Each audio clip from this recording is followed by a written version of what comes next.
guys, it is time to shampoo our hair. I want you guys to follow these steps closely if you want a really clean and great shampoo. A few things to look for when you know it's time for you to shampoo your locks is you'll notice some buildup on your scalp, and maybe at the beginning of your locks you might see some flakes if you're a flaky person.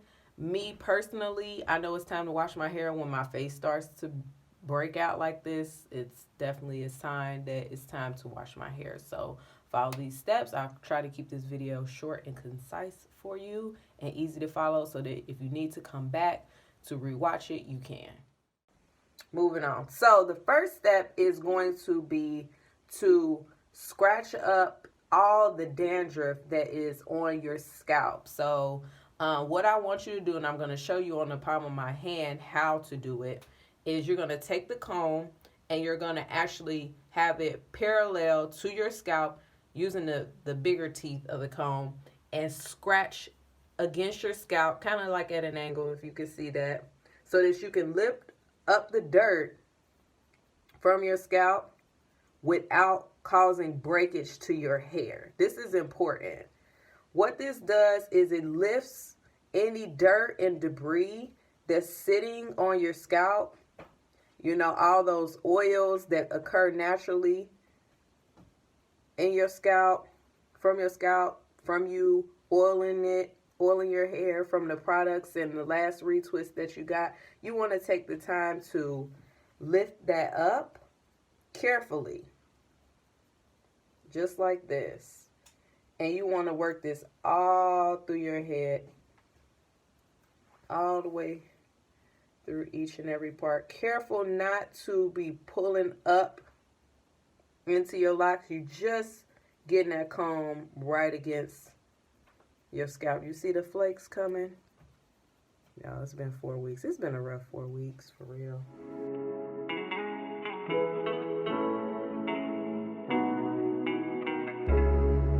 Okay, now that you have lifted all the dandruff off of your scalp using the big end of this comb, you are going to take your clarifying shampoo in a nozzle bottle and put it into your parts. What this does is it begins the shampoo process for you. The shampoo, before you put water on there, what it does is it begins to break down the oil, because the shampoo will work without water, believe it or not. It actually works more effectively, because sometimes those bubbles and suds give us the thought that we're getting our hair really squeaky clean, but really it may not be working to your best interest. So what I like to do is I like to put my clarifying shampoo in a bottle like this and drizzle it all down into my scalp and start to break down those oils before I wet my whole head. Really, when you're washing your locks, you want to focus on cleansing your scalp. I know people think, oh, you know, you washing your hair, you all down here doing all this. The scalp is where the oils are being produced, where you putting them, when you get in a retwist, most of the product is going here, even though, you know, we palm roll it all the way down. But if you think, you know, if you allow product buildup to just start forming, it'll eventually go down. But this is where most of the products are lying. So you want to focus your shampoo, and that's through this whole process, on really removing any of the products that were put there last.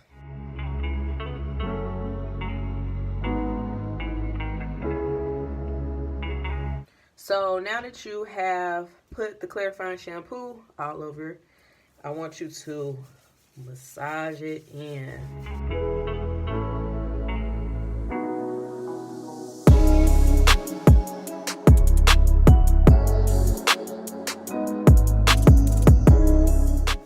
Make sure you're scratching with the pads of your fingers, not your nails, causing breakage.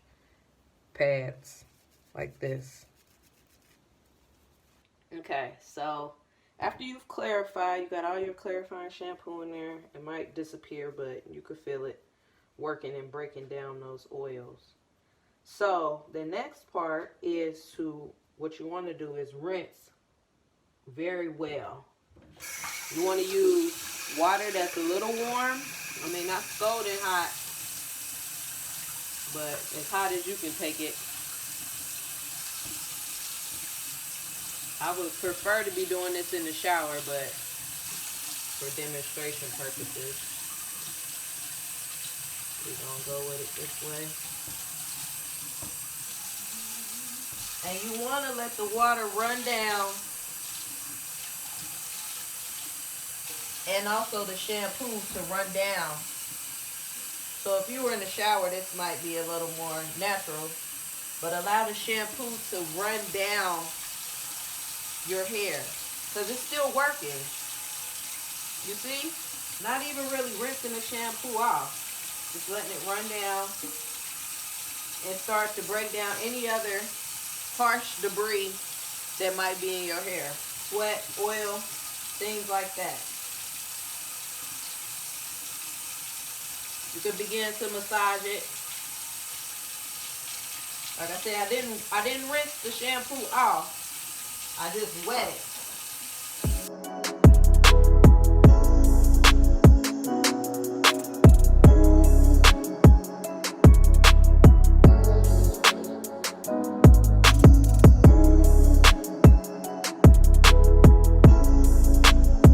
Now I'm going to rinse the shampoo off.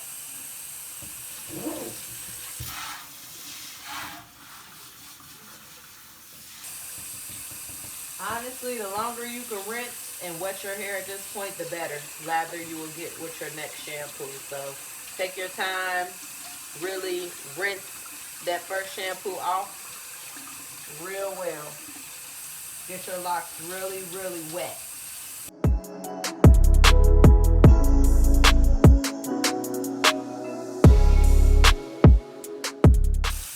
Okay, now that your hair is really wet, you want to take your moisturizing shampoo.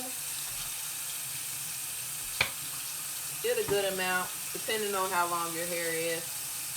Typically, the first shampoo is going to take more shampoo. Let me turn this off. Typically, the first time will take more shampoo than the second time and the third time. I like to wash my hair 3 times, but I count that first one as a shampoo that we did with the clarifier. So I want to take it, rub some on my hands, and I like to, again, focusing on the scalp, deposit some in there. Using my hands like a comb, because I don't want to disrupt my retwist. I want it to look like my hair is still kind of fresh. Just putting it in on the scalp, pulling it through. And how easily and quickly it suds up will show you how much oil is left. If there's still a ton of oil and dirt and debris left, this is not going to lather as easily. Just a little bit more in the back. And you want to just massage, again, with the pads of your fingers, not the nails. Now, depending on how long your hair is, you might need to put some more shampoo right here towards the end. Now I'm rubbing my hands over my locks like this.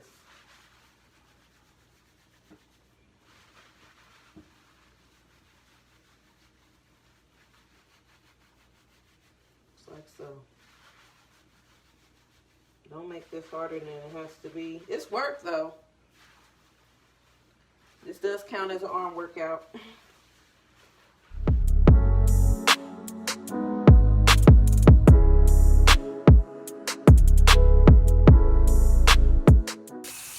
Rinse and repeat. Now this is the last shampoo. Like I said, you won't need as much for this one, and your scalp is probably clean at this point, so I kind of start at the middle with the shampoo and work it up and down the lock. And work this up to a nice lather. So what I'm going to show you after this point is very important. Some of you may have known how to get to this point, but I promise you what I'm going to show you next is going to make your life a whole lot easier. Okay, here is the last step. Conditioner. Very important. Since we only do this once, I use quite a bit of conditioner. Don't hurt as long as you rinse it all out. So conditioner is really for the hair. I always say shampoos for the scalp, conditioners for the hair. So I'm going to take that and you want to run it down your hair. Making sure to kind of like squeeze it in there.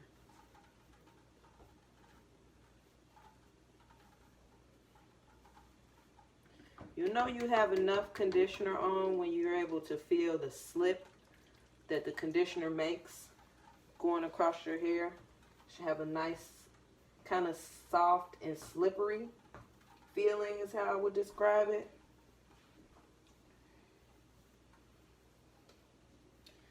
And then a trick to rinsing the conditioner off is you don't want to see your water looking milky. Your water, when you rinse this off, should be clear. That's how you know that you have it gotten it all off. So take your time. Get plenty of conditioner on there. You can let it sit for a while if you want to under a bag.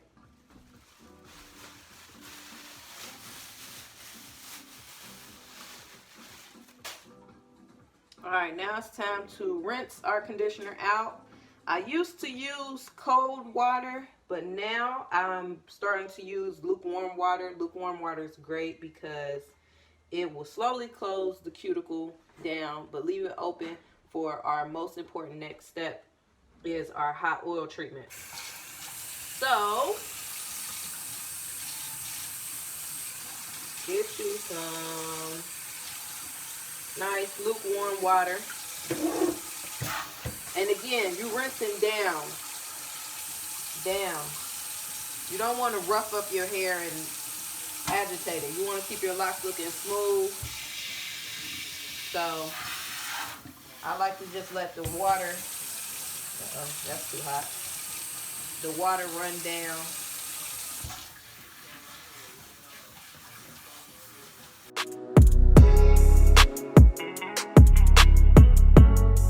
Then you want to make sure, you'll know when you're done when that water is running clear, not milky or bubbly. You don't want anything left on your hair. Okay, once you have all the conditioner out, before you throw a towel on your hair, you want to take it and squeeze it out. Now, I'm not pulling it, and I'm definitely not twisting it. We're not doing this, y'all. This is what's causing y'all locks to become weak and have those breakage points. I want to take a small section like this, and I'm just squeezing it. Starting at the top. Squeeze, squeeze, work that water down. Just like that. Stop twisting your locks. That's causing breakage points. It's not good for your hair. Got that? Now, I prefer black towels for my dark hair. You want to use a towel that the lint is not going to, step away from that. That the lint is not going to get into your locks and cause any of that. So, and then also I take the towel and I squeeze. Not rubbing the towel in my hair, but just squeezing that excess water into the towel.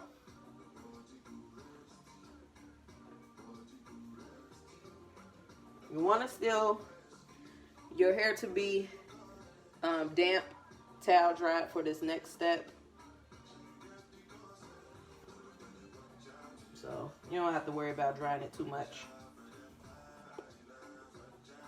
Especially not the roots.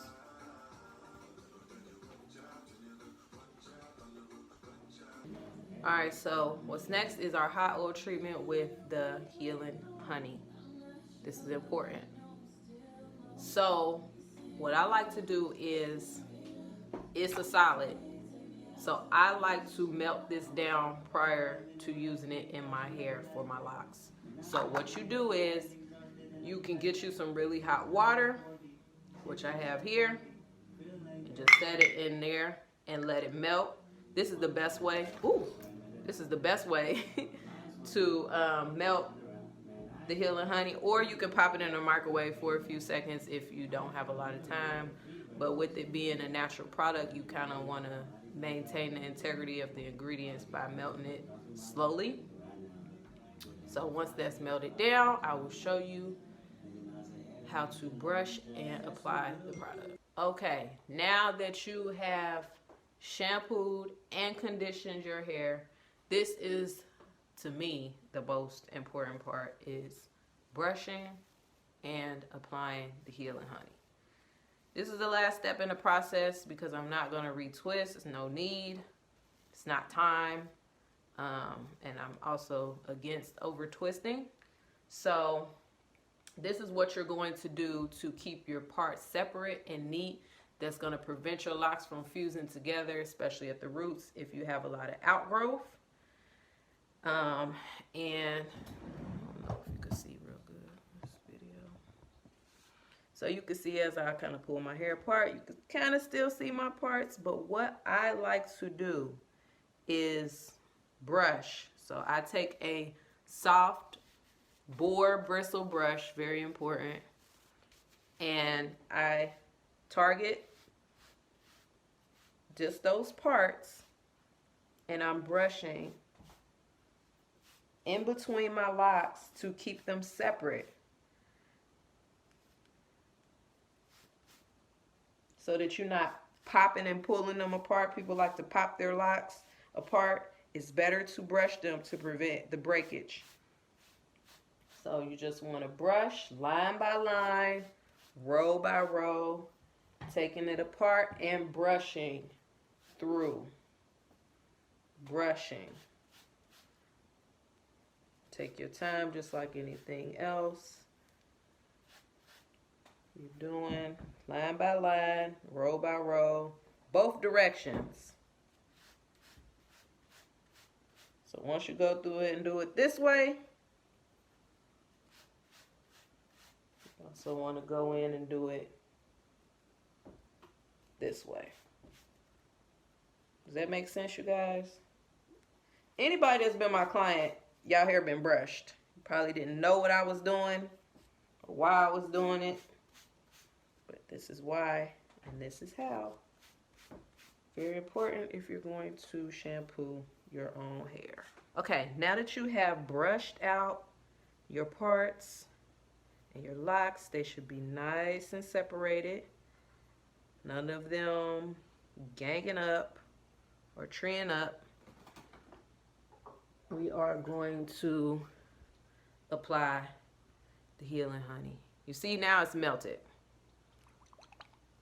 I like to shake it. Like I said, it's a natural product. Things can't separate. So you want to take it and start with a little bit. Similar to how you shampoo, focusing on getting it onto your scalp. You kind of want to go on the same method with this. It's a hot oil treatment, a blend of natural oils that is great for your scalp and your hair. So I'm really going in, I'm like going in with my fingertips and rubbing all that product that I put on right into my scalp. And you will immediately feel the tea tree, the peppermint oils kind of soothing your scalp. And then I want you to like pull it through the ends of your hair. Depending on how long your hair is, you may need to put some more towards the ends. But you definitely want to first start out getting it really well onto your scalp and pulling it through.